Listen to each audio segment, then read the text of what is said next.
ಅಸ್ಸಲಾಮು ಅಲೈಕುಂ.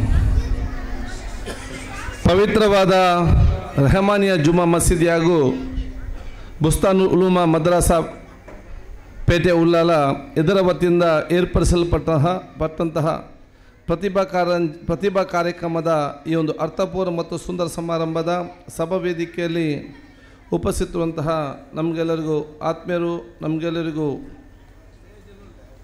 ಗೌರವರಾಗಿರುವಂತಹ ರೆಹಮಾನಿಯಾ ಜುಮಾ ಮಸೀದಿಯ ಅಧ್ಯಕ್ಷ ಅಂತ ಹಾಜಿ ಮುಹಿದ್ದೀನ್ ಹಸನ್ ರವರೇ, ವೇದಿಕೆ ಮೇಲೆ ಗಣ್ಯ ಅತಿಥಿಯಾಗಿ ಉಪಸ್ಥಿತವಂತಹ ಗೌರವ ಹಿರಿಯಂತ ಪುದುವಾಕನವರೇ, ಸನ್ಮಿತ್ರಂತ ಅಯಾಜ್ ರವರೇ, ನಜೀರ್ ಅವರೇ, ಅಬೂಬಕರ್ ಸಿದ್ದಿಕ್ ರವರೇ, ಫಾರೂಕ್ ಅಕ್ಕನವರೇ, ಇಲಿಯಾಸ್ ರವರೇ, ಮುಸ್ತಫರ್ ಅವರೇ, ಶರಫತ್ ಅವರೇ, ಅಫ್ರೀದ್ ಅವರೇ, ಇಂತೆಲ್ಲ ನಮ್ಮ ಸಮಿತಿಯ ಸರ್ವ ಸದಸ್ಯರೇ, ಬಹುಶಃ ಇಲ್ಲಿ ಸೇರುವ ಎಲ್ಲರ ಪರವಾಗಿ ಈ ಊರಿನ ನಮ್ಮ ಹಿರಿಯರಾಗಿದ್ದ ಯೂಸುಫ್ ಅಕ್ಕನವರೇ, ಎಲ್ಲ ಉಲೇಮಾಕಲೇ, ಉಮರ್ ಅಕ್ಕರೇ, ಮುಂದಿನ ಪ್ರೀತಿಯ ವಿದ್ಯಾರ್ಥಿಗಳೇ ಹಾಗೂ ಅವರ ಪೋಷಕ ವರ್ಗದವರೇ, ಈ ಒಂದು ಕಾರ್ಯಕ್ರಮಕ್ಕೆ ನೇರವಾಗಿ ಪರೋಕ್ಷವಾಗಿ ಸಹಕಾರ ಕೊಟ್ಟಂಥ ಪ್ರತಿಯೊಂದು ವಿದೇಶಿಗಳೇ, ಅತ್ಯಂತ ಸಂತೋಷವಾಗ್ತದೆ ಇವತ್ತಿನ ಈ ಕಾರ್ಯಕ್ರಮದಲ್ಲಿ ನನಗೆ ಭಾಗವಹಿಸಲಿಕ್ಕೆ.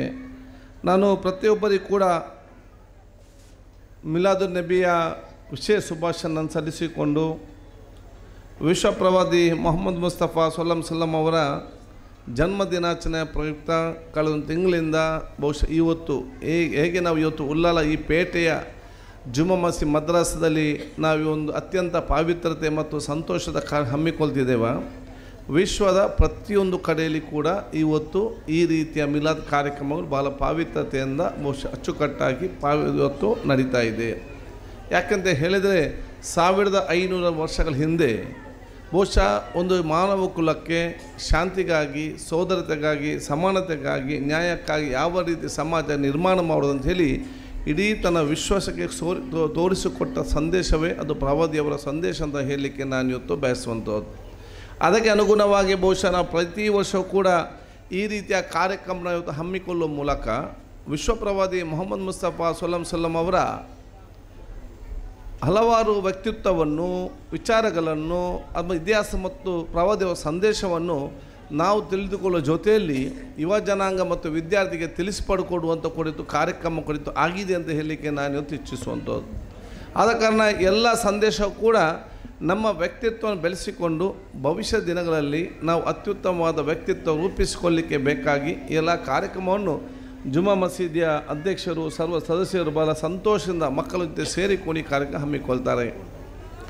ಅದಕ್ಕಾಗಿ ನಾನು ಯಾವಾಗಲೂ ಮಾತು ಹೇಳ್ತಾ ಇರ್ತೇನೆ, ಪ್ರತಿ ವರ್ಷವೂ ನಾವು ಮಿಲಾದ್ ಕಾರ್ಯಕ್ರಮ ಆಚರಿಸುವ ಜೊತೆಯಲ್ಲಿ ವಿಶ್ವಪ್ರವಾದಿಯವರ ವ್ಯಕ್ತಿತ್ವದ 100ಕ್ಕೂ 100 ನಮ್ಮಿಂದ ಪಾಲಿಸಲಿಕ್ಕೆ ಸಾಧ್ಯವಿಲ್ಲ. ಕನಿಷ್ಠ ವರ್ಷಕ್ಕೆ ಒಂದನ್ನಾದರೂ ಪಾಲಿಸಿದರೂ ಕೂಡ ಒಂದೊಂದು ವ್ಯಕ್ತಿತ್ವದ ಸಂದೇಶವನ್ನು ನಾವು ಪಾಲಿಸಿದರೆ ಮುಂದಿನ 10 ವರ್ಷಗಳಲ್ಲಿ ನಿಮ್ಮಷ್ಟು ಸರ್ವ ಜನರಿಗೆ ಪ್ರೀತಿಪೂರ್ವಕ ವ್ಯಕ್ತಿತ್ವ ಬೇರೆ ಯಾರಿಗೂ ಕೂಡ ಸಿಕ್ಕಲಿಕ್ಕೆ ಸಾಧ್ಯವಿಲ್ಲ.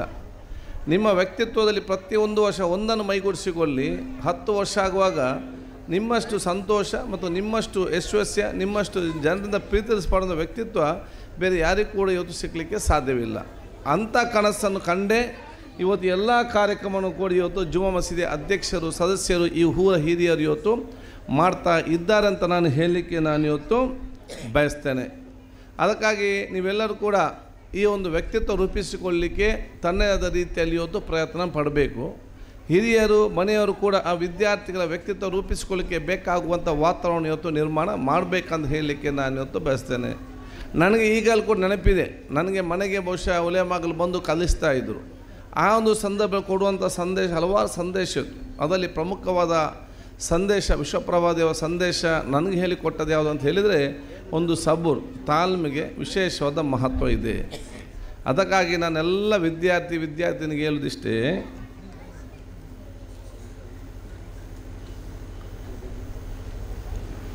ವಿದ್ಯಾರ್ಥಿಗೆ ಹೇಳುವುದಿಷ್ಟೇ, ನೀವೆಲ್ಲರೂ ತಾಳ್ಮೆಗೆ ವಿಶೇಷವಾದ ಮಹತ್ವವನ್ನು ಕೊಡಬೇಕು. ಅದು ನಿಮ್ಮ ಅಂಗಡಿಯಲ್ಲೆಲ್ಲ ಸಿಗ್ತದೆ, ಬೇರೆ ಇದೆಲ್ಲ ಅಂಗಡಿಯಲ್ಲಿ ಸಿಗ್ತದ? ಇದು ನಿಮ್ಮ ಜೀವನದಲ್ಲಿ ನೀವು ಅದನ್ನು ಮೈಗೂಡಿಸಿಕೊಂಡು ಬರಬೇಕು. ಅದು ನಿಮಗೆ ಎಷ್ಟೇ ಸಮಸ್ಯೆ ಇರಲಿ, ಎಷ್ಟೇ ಗೊಂದಲ ಇರಲಿ, ಎಷ್ಟೇ ಕಷ್ಟ ಇರಲಿ, ಎಷ್ಟೇ ಅವಮಾನ ಮಾಡಲಿ, ಎಷ್ಟೇ ತೊಂದರೆ ಮಾಡಲಿ, ಅದು ನಿಮಗೆ ನ್ಯಾಯ ಇರಲಿ, ನಿಮಗೆ ಅನ್ಯಾಯ ಇರಲಿ, ಅದನ್ನು ಸಹಿಸಿಕೊಳ್ಳುವಂಥ ಶಕ್ತಿ ನೀವು ಸಣ್ಣದಿಂದಲೇ ಪ್ರಾರಂಭ ಮಾಡಬೇಕಂತ ಹೇಳಲಿಕ್ಕೆ ನಾನು ಇವತ್ತು ಬಯಸ್ತೇನೆ. ಅದು ನಿಮ್ಮ ಮೊದಲ ಇವತ್ತು ಆದ್ಯತೆ ಅಂತ ಹೇಳಲಿಕ್ಕೆ ನಾನು ಇಚ್ಛಿಸುವಂಥದ್ದು. ನೀವೀಗ ಇನ್ನು ದೊಡ್ಡವರಾದಾಗ ನಿಮಗೆ ಮಕ್ಕಳಾದಾಗ ನಿಮ್ಮ ಎಲ್ಲ ಕಾಲದಲ್ಲಿ ಸಂತೋಷದಿಂದ ಇರಬೇಕಾದ್ರೆ ಆ ತಾಳ್ಮೆ ವ್ಯಕ್ತಿತ್ವ ಅಂತ ಅವೆಲ್ಲರೂ ಕೂಡ ಮೈಗೂಡಿಸಿಕೊಂಡು ಹೋಗಬೇಕಂತ ನಾನು ಹೇಳಲಿಕ್ಕೆ ನಾನು ಇವತ್ತು ಬಯಸ್ತೇನೆ. ಅದಕ್ಕಾಗಿ ನಾನು ಯಾವಾಗಲೂ ಮಾತು ಹೇಳಿದೆ, ನಿಮ್ಗೆ ಯಾರು ತಾಳ್ಮೆ ಇದೆಯಾ, ಸಬೂರ್ ಯಾರಿಗಿದೆಯಾ, ವಿಶ್ವಪ್ರವಾದಿಯವರ ಸಂದೇಶ ಏನಿದೆ, ಸಬೂರ್ ಯಾರಿಗಿದೆಯಾ, ನಿಮ್ಮ ಯಶಸ್ಸನ್ನು ಯಾರಿಂದಲೂ ಕೂಡ ತಡೀಲಿಕ್ಕೆ ಸಾಧ್ಯವಿಲ್ಲ. ಸಬೂರಿಗೆ ವಿಶೇಷವಾದ ಮಹತ್ವವನ್ನು ಕೊಟ್ಟಿರ್ತಾರೆ. ಅದಕ್ಕಾಗಿ ಒಬ್ಬ ರಾಜನ ಕಿರೀಟ ಯಾವುದಂತ ಹೇಳಿದರೆ, ಆ ಕಿರೀಟದಲ್ಲಿ ಎಷ್ಟು ಬಂಗಾರ ಮತ್ತು ಎಷ್ಟು ವಜ್ರ ಇದೆ, ಅದೊಂದು ರಾಜನ ಕಿರೀಟ ಅಲ್ಲ. ಒಂದು ರಾಜನ ಕಿರೀಟ ಯಾವುದಂತ ಹೇಳಿದರೆ ಅವನ ತಾಳ್ಮೆ ಮತ್ತು ಸಬೂರೇ ಆ ರಾಜನ ಕಿರೀಟ ಅಂತ ಹೇಳಲಿಕ್ಕೆ ನಾನು ಇವತ್ತು ಬಯಸ್ತೇನೆ. ಅಂಥ ಸಬೂರನ್ನು ಮೈಗೂಡಿಸಿಕೊಳ್ಳುವ ವ್ಯಕ್ತಿತ್ವ ಅಂತ ಅವೆಲ್ಲ ಇವತ್ತು ರೂಪುಗೊಳ್ಬೇಕಂತ ನಾನು ಹೇಳಲಿಕ್ಕೆ ನಾನು ಇವತ್ತು ಬಯಸುವಂಥದ್ದು. ಅದೇ ರೀತಿಯಲ್ಲಿ ಮಾನವೀಯತೆ, ಒಬ್ಬರು ಕಷ್ಟದಲ್ಲಿದ್ದಾಗ ನಮ್ಮಿಂದ ಆಗುವಂಥ ಸಲಹೆ ಸೂಚನೆ ಕೊಡಲಿಕ್ಕೆ, ನಮ್ಮಿಂದ ಸಹಕಾರ ಕೊಡಲಿಕ್ಕೆ ತಾವು ಮುಂದೆ ಹೋಗಿ ನಿಲ್ಲುವಂಥ ವ್ಯವಸ್ಥೆ ಆಗಬೇಕು. ಬಹುಶಃ ಒಬ್ಬನಿಗೆ ಇವತ್ತು ತಾವು ಮಾನವೀಯತೆ ಮುಖಾಂತರ ಮುಂದೆ ಹೋಗಿ ಸೌಹಾರ್ದಯುತವಾದ ನ್ಯಾಯ ಕೊಡುವಂಥ ಒಂದು ವಾತಾವರಣ ನಿರ್ಮಾಣ ಇವತ್ತು ಮಾಡುವಂಥದ್ದು. ಅದಕ್ಕಾಗಿ ನೀವು ಯಾರು ನಿಮಗೆ ತೊಂದರೆ ಮಾಡೋದು ಶ್ರಮಿಸುವಂಥ ಮನೋಭಾವ, ಇದೆಲ್ಲವೂ ಕೂಡ ವಿಶ್ವಪ್ರವಾದಿಯವರು ನಮ್ಮನ್ನು ಅತ್ಯಂತ ಸಂತೋಷದಿಂದ ಇರಲಿಕ್ಕೆ ಮಾಡಿದಂಥ ಕೊಟ್ಟಂಥ ಸಂದೇಶ ಅಂತ ಹೇಳಲಿಕ್ಕೆ ನಾನು ಇಚ್ಛಿಸ್ತೇನೆ. ಅದಕ್ಕಾಗಿ ನಿಮಗೆ ಯಾರೇ ತೊಂದರೆ ಮಾಡಲಿ, ಯಾರೇ ಅವಮಾನ ಮಾಡಲಿ, ಯಾರೇ ನಿಮಗೆ ಕಿರುಕುಳ ಮಾಡಲಿ, ಅವನು ಶ್ರಮಿಸಿಕೊಂಡು ಮುಂದೆ ಹೋಗುವಂಥ ವ್ಯಕ್ತಿತ್ವ ರೂಪಿಸಿಕೊಳ್ಳಿ. ಯಾರಾದರೂ ನಿಮಗೆ ಬೈದಾಗ, ಅದು ಯಾರಾದರೂ ನಿಮಗೆ ವಾಟ್ಸಪ್ನಲ್ಲಿ ಗೀಚಿದಾಗ ಮತ್ತೆ ಅವನಿಗೆ ಬೈಲಿಕ್ಕೆ, ಅವನಿಗೆ ಗೀಚಲಿಕ್ಕೆ ನೀಷ್ಟು ದೊಡ್ಡವರಾಗಬೇಕಂತ ಇಲ್ಲ. ಸಣ್ಣ ಮಕ್ಕಳಿಗೆ ಕೂಡ ಕೆಲಸ ಮಾಡಿ ಕೊಡಿ, ಅವ್ರಿಗೆ ಅದನ್ನು ಬಹುಶಃ ಬೈತಾರೆ, ವಾಟ್ಸಪ್ ಗೀಚ್ತಾರೆ. ಯಾರಾದರೂ ನಿಮಗೆ ಬೈದಾಗ, ಅವಮಾನ ಮಾಡಿದಾಗ ನೆಗಡಿಕೊಂಡು ಅವರ ಬೆನ್ನು ತಟ್ಟಿ ಅಲ್ಲಾಹ್ ತಾಲ ಇನ್ನೂ ಅದು ನಿಮಗೆ ಒಳ್ಳೆಯ ಬುದ್ಧಿ ಕೊಡಲಿ ಅಂತೇಳಿ ನೀವು ಸಂತೋಷ ಮುಂದೆ ಹೋಗ್ತೀರಲ್ಲ, ಅದು ನಿಮ್ಮ ನಿಜವಾದ ವ್ಯಕ್ತಿತ್ವ. ಆ ವ್ಯಕ್ತಿತ್ವ ರೂಪಿಸ್ಕೊಳ್ಬೇಕು.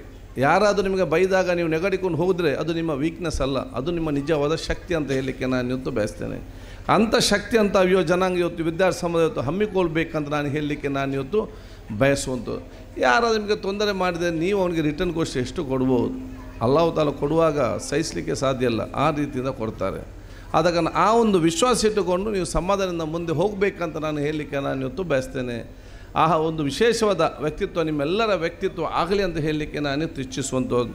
ಬಹುಶಃ ಈ ಒಂದು ಜುಮಾ ಮಸೀದಿಯ ಮತ್ತು ಮದರ್ಸ್ ಕಮಿಟಿ ಅಧ್ಯಕ್ಷ ಸದಸ್ಯರನ್ನು ಹಿಂದೆ ಬಹುಶಃ ನಮ್ಮ ಇಲ್ಲ ಅಗಲಿದ್ದಾರೆ, ಅಹಮದ್ ಬಾಬರ್ ಏನಾದರೂ ಹಿರಿಯರಿದ್ದರು. ಬಸ್ಟ್ ಅದನ್ನು ಕಾಳಜಿ ವಹಿಸಿಕೊಂಡು ಬಹುಶಃ ಈ ಹಂತಕ್ಕೆ ಇವತ್ತು ತಂದು ನೆಲೆಸಿದ್ದಾರೆ. ಇದೀಗ ಇದನ್ನು ಮೊಯ್ದೀನ್ ನಾವು ಇನ್ನಿತರೆಲ್ಲ ನಮ್ಮ ಯುವ ಜನಾಂಗ ಕೈಯಲ್ಲಿ ಹಿಡಿದುಕೊಂಡು ಅವರನ್ನು ಅಚ್ಚುಕಟ್ಟಾಗಿ ನಿರ್ವಹಿಸ್ಕೊಂಡು ಹೋಗ್ತಿದ್ದಾರೆ. ಇದನ್ನು ಇನ್ನಷ್ಟು ಅಭಿವೃದ್ಧಿಪಡಿಸಿಕೊಂಡು ಅದು ನಿಮ್ಮ ಕೈಗೆ ಕೊಟ್ಟು ಹೋಗುವಂಥ ಪರಿಸ್ಥಿತಿ ಇವತ್ತು ಮುಂದಿನ ದಿನಗಳಲ್ಲಿ ಇವತ್ತು ಆಗ್ತದೆ. ನನ್ನನ್ನು ಭಾಳ ಒತ್ತಾಯಪೂರ್ವಕ ಪ್ರೀತಿಪೂರ್ವಕ ಬರಲೇಬೇಕಂತೇಳಿ ಮೊನ್ನೆಯಿಂದ ಕೈಲಿ ನಾನು ಹೇಳಿದೆ, ಬೆಂಗಳೂರಲ್ಲಿದ್ದೇನೆ, ಇವತ್ತು ಚಿಕ್ಕಮಗಳೂರು ಹೋಗಲಿ, ನಾನು ಚಿಕ್ಕಮಗಳೂರು ಹೋಗಿ ಮತ್ತೆ ಇವತ್ತು ಸಂಜೆ ಅಲ್ಲಿಂದ 6:30 ಗಂಟೆ ಹೊರಟು ಬಹುಶಃ ಇಲ್ಲಿಗೆ ಒಂದು ಮುಟ್ಟುವಂಥ ವಿಚಾರ ಆಯಿತು. ನಾಳೆ ಬೆಳಿಗ್ಗೆ ಇನ್ನೂ 5:30 ಗಂಟೆಗೆ ಕಿಲ್ಲೂರು ತಂಗಳವ್ರ ಮನೆಯಲ್ಲಿ ಕಾರ್ಯಕ್ರಮ, ಬಹುಶಃ ಅಲ್ಲಿಗೆ ಮಡಿಕೇರಿಗೆ ಎಮ್ಮೆ ಮಾಡಿಗೆ ಬಹುಶಃ ಮತ್ತೆ ಇವತ್ತು ಹೋಗಬೇಕು. ಅದಕ್ಕಿಂತ ಮುಂಚೆ 2 ಕಾರ್ಯಕ್ರಮ, ಒಂದು ಪಿಲಾರ್ ಕಾರ್ಯಕ್ರಮ ಮತ್ತು ಇಲ್ಲಿ ಕಾರ್ಯಕ್ರಮಕ್ಕೆ ಭೇಟಿ ಕೊಟ್ಟು ಹೋಗುವಂಥ ಸಂದರ್ಭ. ಭಾಳ ಪ್ರೀತಿಪೂರ್ವಕವಾಗಿ ಆಹ್ವಾನಿಸಿ ಒಂದು ಯಾಕೆ, ಒಂದು ನಾನು 5 ಬಾರಿ ಅತ್ಯಂತ ಸಣ್ಣ ವಯಸ್ಸಿನಲ್ಲಿ ನಿಮ್ಮೆಲ್ಲರ ದುವಾ ಸಹಕಾರ ಅಲ್ಲಾಹ್ ತಾಲ ಕೊಟ್ಟಂಥ ವಿಶೇಷ ಶಕ್ತಿ ಮುಖಾಂತರ ನಾನು ಈ ಕ್ಷೇತ್ರದ 5 ಬಾರಿ ನಾನು ಶಾಸಕನಾಗಿ ಆಯ್ಕೆಯಾಗಿದ್ದೇನೆ. ನಾನು 4 ದೊಡ್ಡ ಇಲಾಖೆಯ, ಅದು ಆರೋಗ್ಯ ಇಲಾಖೆ ಇರಲಿ, ಆಹಾರ ಇಲಾಖೆ ಇರಲಿ, ನಗರ ಅಭಿವೃದ್ಧಿ ಇಲಾಖೆ ಇರಲಿ, ಹೌಸಿಂಗ್ ಇಲಾಖೆ ಇರಲಿ, ಈ 4 ದೊಡ್ಡ ಇಲಾಖೆಯನ್ನು ಸಚಿವನಾಗಿ ನಾನು ಕೆಲಸ ನಿರ್ವಹಿಸಿದ್ದೇನೆ. ಮುಖ್ಯಮಂತ್ರಿ ಸಿದ್ದರಾಮಯ್ಯನವರು ನಾಯಕನಾದಾಗ ಅವರ ಪಕ್ಕದಲ್ಲಿ ಕೂತ್ಕೊಂಡು ಉಪನಾಯಕನಾಗಿ ಇಡೀ ಸದನವನ್ನೇ ನಾನು ಇವತ್ತು ಉಪನಾಯಕನಾಗಿ ನಡೆಸಿದ್ದೆ. ಇದೀಗ ನಾನು ಕರ್ನಾಟಕ ರಾಜ್ಯದ ವಿಧಾನಸಭಾ ಸಭಾಧ್ಯಕ್ಷನಾಗಿ ತಾವೆಲ್ಲರೂ ಕೂಡ ಕೂತ್ಕೊಂಡಿದ್ದೆ. 40-45 ವರ್ಷಗಳ ಹಿಂದೆ ನಿಮ್ಮಾಗೆ ನಾನು ಕೂಡ ಅಲ್ಲಿ ಇವತ್ತು ಕೂತ್ಕೊಂಡಿದ್ದೆ. ಬೇರೆ ಬೇರೆ ನಮ್ಮ ಜಪ್ಪು ಮಸೀದಿ ಇರಲಿ, ವಿಟ್ಲದ ನಮ್ಮ ಪುಣಚ ಮಸೀದಿ ಇರಲಿ, ಈ ಮಸೀದಿಯಲ್ಲಿ ಇಂಥ ಮಿಲಾದ್ ಕಾರ್ಯಕ್ರಮ ಹೋದಾಗ ನಿಮ್ಮಾಗೆ ನಾನು ಅಲ್ಲಿ ಕೂತ್ಕೊಂಡು ಬೇರೆಯವರ ಮಾತನ್ನು ನಾನು ಕೇಳ್ತಾ ಇದ್ದೆ. 45 ವರ್ಷಗಳ ಹಿಂದೆ ಅಲ್ಲಿ ಕೂತ್ಕೊಂಡ UT ಖಾದರ್ ಇವತ್ತು ಕರ್ನಾಟಕ ರಾಜ್ಯದ ವಿಧಾನಸಭೆ ಸಭಾಧ್ಯಕ್ಷನಾಗುವುದಾದರೆ ಅದು ಅಲ್ಲಾಹ್ ತಾಲ UT ಖಾದರ್ಗೆ ಮಾತ್ರ ಶಕ್ತಿ ಕೊಟ್ಟದಲ್ಲ, ನಿಮಗೆಲ್ಲರಿಗೂ ಕೂಡ ಇವತ್ತು ಶಕ್ತಿ ಕೊಟ್ಟಿದ್ದಾರೆ. ಮುಂದಿನ 30-35 ವರ್ಷಗಳಲ್ಲಿ ನೀವು ನಮಗಿಂತ ದೊಡ್ಡ ಸ್ಥಾನಕ್ಕೆ ಹೋಗಬೇಕಂತೇಳಿ ನಮ್ಮನ್ನಲ್ಲಿ ಪ್ರೇರಣೆ ಮತ್ತು ಪ್ರೋತ್ಸಾಹಕರವಾಗಿ ಬಂದು ನಿಂತಿದ್ದಾರೆ. ನಮ್ಮೆಲ್ಲರ ದುವಾ ಮತ್ತು ಆಶೀರ್ವಾದ ಪವಿತ್ರವಾದ ದಿನದಲ್ಲಿ ನಮ್ಮೆಲ್ಲರ ಉಲೇಮಾಗಳ ಉಮರಾಕಲ ದುವಾ ಏನು, ನೀವೆಲ್ಲರೂ ಕೂಡ ನಮ್ಮನ್ನು ನೋಡಿ ಸಂತೋಷ ಪಡೋದಿಲ್ಲ, ನಮಗಿಂತ ದೊಡ್ಡ ಸ್ಥಾನಕ್ಕೆ ಹೋಗುವಂಥ ದೊಡ್ಡ ಮಟ್ಟದ ಶಕ್ತಿ ನಿಮಗೆ ಬರಬೇಕು, ಅದು ಆ ಒಂದು ಹಠದ ಮುಖಾಂತರ ಮುಂದೆ ಹೋಗಬೇಕಂತ ಹೇಳಿಕೊಂಡೇ ಎಲ್ಲ ಧಾರ್ಮಿಕ ಲೌಕಿಕ ಶಿಕ್ಷಣ ಒತ್ತು ಕೊಟ್ಟು ನಿಮ್ಮನ್ನು ಇವತ್ತು ತಯಾರು ಮಾಡ್ತಾ ಇದ್ದಾರೆ ಅಂತ ಹೇಳಲಿಕ್ಕೆ ನಾನು ಇವತ್ತು ಬಯಸ್ತೇನೆ.